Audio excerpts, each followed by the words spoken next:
Eritrean Women's Association of North America. محبر دقنستيو إريتراويان أب سمن أمريكا. جمعية المرأة الإريترية في أمريكا الشمالية.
Dr. Jamila Aman is a well-known public figure in the Eritrean society in Canada. She is an Eritrean educator, author, an entrepreneur, and an activist in the fields of social justice and equity. Dr. Jamila Aman is the current CEO and president of Premier Canadian Business Solutions Incorporated and president of Livelihood Development International Initiatives. As well, Dr. Jamila Aman is a professor and a curriculum developer with Humber College, Guelph Humber University. Dr. Jamila Aman is the former executive director of the Canadian Black Chamber of Commerce and former executive director of Northwood Neighborhood Services. Dr. Jamila Aman's educational background includes a PhD in education from the University of Liverpool. She also has a Master of Arts degree in leadership from Royal Roads University. Dr. Jamila Aman has done extensive national and international volunteer work with NGO, non-governmental organizations, and higher educational institutions. Some of her publications include Racism, Privilege, and Power, Black Students' Experiences in Grade 11 and 12 and their transition to post-secondary school. Number 2, Integration and Merger Research. Number 3, Building Disability Support Services. And 4, Community-Centric Experiential Education. الدكتورة جميلة أمان. الدكتورة جميلة أمان شخصية إريترية بارزة ومرموقة ومعروفة في كندا والولايات المتحدة الأمريكية كمعلمة، مؤلفة، مديرة أعمال وناشطة اجتماعية في مجال العدالة والمساواة. الدكتورة جميلة أمان حالياً تشغل منصب الرئيسة التنفيذية أو CEO لشركة Premier Canadian Business Solutions Incorporated ورئيسة مبادرات تنمية سبل العيش الدولية. كما أن الدكتورة جميلة أمان أستاذة ومطورة مناهج تدريسية في كلية همبر جامعة غويلف الكندية. الدكتورة جميلة أمان هي المديرة التنفيذية السابقة لغرفة التجارة الكندية للسود والمديرة التنفيذية السابقة لخدمات حي نورث وود في ضواحي تورونتو. تشمل الخلفية التعليمية للدكتورة جميلة أمان درجة الدكتوراه في التعليم من جامعة ليفربول وماجستير في القيادة من جامعة رويال رودز. تخصصت في الإدارة العامة والتنظيم والخدمات العامة، كما حصلت على دبلومة في استشارات التوطين وتدريس اللغة الإنجليزية كلغة ثانية. قامت الدكتورة جميلة أمان بأعمال تطوعية وطنية ودولية واسعة النطاق مع المنظمات غير الحكومية ومؤسسات التعليم العالي. نشرت الدكتورة جميلة أمان 4 منشورات هي: رقم 1 العنصرية والامتياز والسلطة، تجارب الطلاب السود في الصفين الحادي عشر والثاني عشر وانتقالهم إلى مرحلة ما بعد الثانوية. رقم 2 البحث في التكامل والاندماج. رقم 3 بناء خدمات دعم ذوي الإعاقة. ورابعا التعليم التجريبي المرتكز على المجتمع. دكتور جميلة آمان أب كندا أب زركب حبرتساوي إرترا فلتي سبئية إرتراويت ممهر دراسيت بعلت النقدي كمون أب عودتات محبراوي فتحن معرنة تقالاسيت إياه. دكتور جميلة آمان أبزي حجي أوان وانا أكاديتن سرحن بريزدانتن بريميري كنداوي بيزنس سوليشن إنك كمون بريزدانت لمعات من بابرو على مخاوي تبقصصات إيوم. دكتور جميلة آمان أب هامبر كوليج غولف هامبر بروفيسور الدلاوي سرعت مرتي إياه. دكتور جميلة آمان فتساميت دايركتر ناي تسلمتي كنداويان بلاك تشامبل أوف كوميرس نقدي فتسامي دايركتر أقلقلوت كبابي نورزوود نربرن إيو. دحر بايتات مرتي دكتور جميلة آمان كاب ليفربول يونيفرسيتي إديوكيشن أستمهرو PhD ديجري تمرقة. بتوسخي كاب رويال رودز يونيفرسيتي ليدرشيب مرحنة ماسترز ديجري اللوا. دكتور جميلة آمان مس زي منغستاويان تكالات NGO نلعلوت تكالات مرتي سفي حاجراون عالمخاون ولنتاون سراح سريحة إياه. قال كابتي صحفات زحتمتو دما كم زسعب يركب. قداماي عاليتن فلوي مثلا سلطان تسلم تمهارو أو 11 أو 12 كفلي زنبورو تمكرون دحري خالعي سكندر سكول درجة مسقارو ممر وهدتن تمرتن سالساي أقلقلوت دقف سنكولان هتسانات رابعي محبر سبمعكل زقابرة تمكراوي تمرتي. Hello everyone, my name is Jamila Aman. Assalamu alaikum. Salam. Kofalaikum.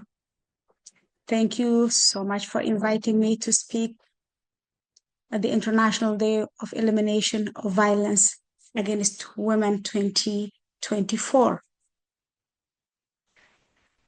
Well, here is an alarming statistics. According to the UN Women Report, the global estimates show that a woman was killed every 10 minutes in 2023. I can attest to that even here in our backyard in Canada. Just in the month of October, there were 2 women killed. One of them, she was brutally murdered in front of her children in Ottawa, Ontario. You can imagine the trauma these kids will live because their mother was killed in front of their eyes. My topic for today is subtopic, how can we support the victim? Well, there are many ways to support the victim, but here with the limited time, we can talk about there are 10 ways that the UN women identify. Before that, I just want to bring to your attention that according to Nancy Russo 2006, gender-based violence, according to the United Nations, have been identified that gender-based violence against women as a global health and development issue. And a host of policies, public education, and action programs are aimed at reducing gender-based violence. And the world has taken a step and hopefully our community has taken a step to eliminate gender-based violence. Well, what I mentioned earlier, how can we support a woman is by simply to listen and to believe the survivor. Many times, it's not everybody, but in our community, when a woman is abused and when she speaks about abuse and leaving the abuser, the community puts pressure on the woman to be patient and to stay, with the abuser. So I think what we need to do is to listen and to support is one of the things we can do. The second one, according to the UN report, is to teach the next generation and learn from them. And I think public education is really important to address the issue of violence against women, especially in our community. It's a real taboo, and we need to change that. And thank you so much for taking the step to organize this speaking engagement. Well, the third is call for response and the services fit for the purpose. So what we need to do is, I think wherever you are, there is a women's helpline, there is the police, there are many support systems to support the survivor. The abuse does not, or the violence doesn't start the day the woman is killed. It starts way before. And women are, told to be patient, to stay in abusive relationships. So we need to end when we realize that there is extreme violence. That doesn't mean we're not telling, families to break down. We need to differentiate between what constitutes abuse and what constitutes a healthy relationship. And I will talk about that in a minute. The third way is we need to understand consent. I don't believe that boys will always be boys. I think this is an excuse, for violence to continue in our community. And I think I do not like the notion of this statement that boys will always be boys. Consent. The man has to consent the woman for whatever reason. And also, when we want to have a discussion on abuse, we need to have the consent of the victim. If we don't have consent, then we cannot take any action. Here is, we need to learn the science of abuse and how we can help. There are many forms of abuse, and all of them can have serious physical and emotional effects. If you are concerned about a friend who may be experiencing violence or feels unsafe around someone, view these signs and learn about the ways to help them and find safe way to support the victim. Well, here is the sixth, recommendation from the UN Women is to start a conversation. Sometimes, the victim experiences what we call, the abuse syndrome, which is the woman internalize abuse and feels that she is at fault every time there is abuse. So we need to open up the conversation and try to make the victim understand that it's not her fault that there is abuse. At this point, I just want to present a balanced approach that, yes, there is more violence against women, but there is also violence against men. Because of male-dominated societies, not only in our community, everywhere, usually men don't report it. Yes, the numbers are fewer, but there are men who are abused as well. So abuse, regardless of whether it's a woman or a man, it doesn't make it right. So it's wrong whether it's a woman who is the abuser or whether it's a man. But for today's topic, because this is the day of elimination of gender-based violence against women particularly, we're going to focus on speaking about women. Here is the seventh way, according to the UN report, is to stand up against rape and culture. Or stop sexual harassment against women. A lot of times, especially back in the days, when a woman is raped, and if you recall, and if you're as old as I am, the victim is forced to marry a rapist. And I think we need to stop practices like that. and we need to stand against rape. Rape is rape, and rape is violence. It's a brutal violence. The 8th way, according to the UN Women report, is to fund women's organization. Fund it in many ways. There are many funders, as individuals as well. We can donate to cause that supports, violence against women. So that's one way we can support the victim. The 9th way is to hold each other accountable. And we need to make the victim feel that she is not alone. So we need to support women who are experiencing violence, and we need to find them a safe haven and all that. So here is the effective way to combat violence against women is to effectively, combat gender-based violence. We need to understand the issue. We need to understand the relevant data collection is key to implementing successful prevention measures and providing survivors with the right support. So the gaps in gender-sensitive data collection have become more glaring than ever. Call on your government to invest in the collection of data on gender-based violence as well. And those of you who are academic and who are researchers, are encouraged to conduct research in our community. Once we have the data, and I think governments and institutions are willing to support, so we need to present the data.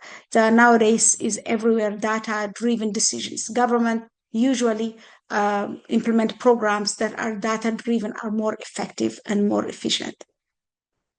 Here is, we need to recognize the relationship, what is healthy and unhealthy relationship. And we need to look at adaptability. One thing healthy relationship largely share is adaptability, says Linda Atten, a therapist in Berkeley, California. They adapt to circumstance and the fact that we are always changing and going through different phases in life. So those of us who are easily adaptable, and especially when we look at immigration, many of us coming from Africa or coming from Eritrea particularly, and when we come to North America, women tend to adapt very quickly to their new environment. And because we come from a male-dominated societies, sometimes, it's not always, and it's not everybody, however, the men don't adapt quickly, and that could cause violence against women more glaring.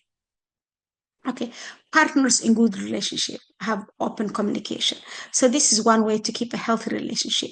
You should be comfortable talking about, any issues that come up, from things that happen in everyday life, such as work or friend stress, to a more serious issues such as mental health, symptoms of financial constraints. Even if they have different opinions, they listen without judgment and then share their perspective. So communication goes both ways. It's important to also feels that their voices and their concern is heard. I think I was given only 10 minutes for this presentation, so I'm going to end it, but I think this topic is huge, and I don't think we have done justice in addressing. So I'm going to end it by saying, thank you so much. I had more slides, but I think because of time, we are not able to address all the slides at this particular time. Perhaps maybe at a later date, we are able to do more justice to the topic, and we can have more discussions. I just want to say thank you so much for inviting me, and we need to have more conversations like this to address issues that are impacting our community negatively, and especially impacting women negatively, and impacting children as well. Thank you so much, and I hope we can meet again. Eritrean Women's Association of North America. ማሕበር ደቀንስትዮ ኤርትራውያን ኣብ ሰሜን أمريكا. جمعية المرأة الإريترية في أمريكا الشمالية.